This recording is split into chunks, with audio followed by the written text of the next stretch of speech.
গাজীপুরের জেলা প্রশাসকের কার্যালয়ের পেছনের এলাকায় অবস্থিত বিআরটিএ কার্যালয়।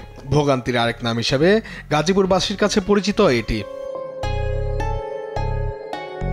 ড্রাইভিং লাইসেন্স, গাড়ি নিবন্ধন, ফিঙ্গারপ্রিন্ট সহ অন্যান্য সেবা নিতে এখানে আসে মানুষ।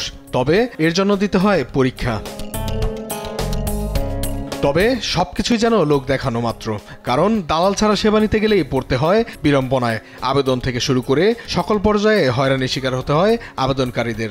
অভিযোগ রয়েছে কিছু অসাধু কর্মকর্তা কর্মচারীদের যোগসাজশে দালাল চক্রের দৌরাত্ম্য চলছে বছরের পর বছর।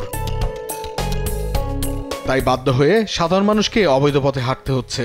দালালদের টাকা দিলে সহজেই মিলে ড্রাইভিং লাইসেন্স, প্রয়োজন হয় না কোনো ধরনের পরীক্ষার। এখানে মুক্তার করে একটা নাম আছিল, ওই লাইসেন্স যারা জমা নেয় ওই স্যারে বসা, তার কাছে আমি টাকা দিছি ৮,০০০ টাকা দিছি। ও কিছুই করে নাই, আমার একটা ভুয়া স্লিপ দিছে। আবার কি করছি, আবার হিরিয়া নূতন করিয়া এই আরিফ আছিল এখানে অফিসার, আরিফের কাছে টাকা জমা দিছি আবার ৭,০০০, কিন্তু ব্যাংক টাকা আমি জমা দিছি, দিয়া ৭,০০০ টাকা হ্যাঁ নিছে, নিয়ে হেও কিছু করে নাই। ২০,০০০ টাকা গেছে এই নবায়ন করতে, আমি অন্তত ডেডি পাই নাই, এই কাগজই কার্ডই পাই নাই। ৪ বছর হয়ে গেছে এখনো লাইসেন্স পাই নাই।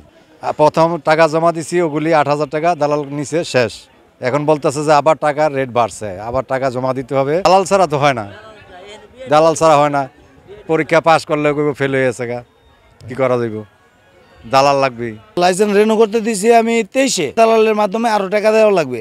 আমি টাকা দিছি ১২,০০০ আমার লাইসেন্স রেনু করার জন্য। এখন তো তাদের সার্ভারের সমস্যা বইলা আমাদের চালাই দিতেছে।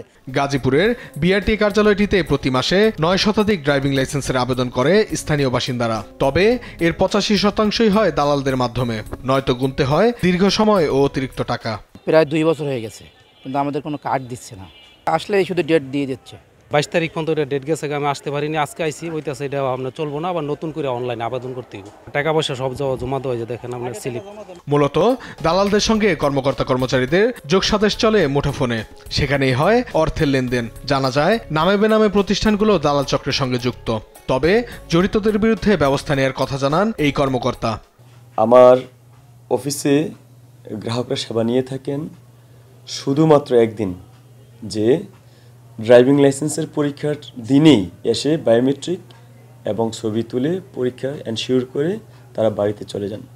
এর আগে লাইসেন্সের জন্য আর আমার অফিসে আসতে হয় না, এবং পরীক্ষার দিনের পরেও আমার অফিসে আসতে হয় না। কেউ থাকে বা আমরা দালাল ধরতে পারি, আমরা জেলা প্রশাসনের নেতৃত্বে ধরে, আমরা ডিসি স্যারের নেতৃত্বে এবং এডিএম স্যারের নেতৃত্বে আমরা তৎপর আছি।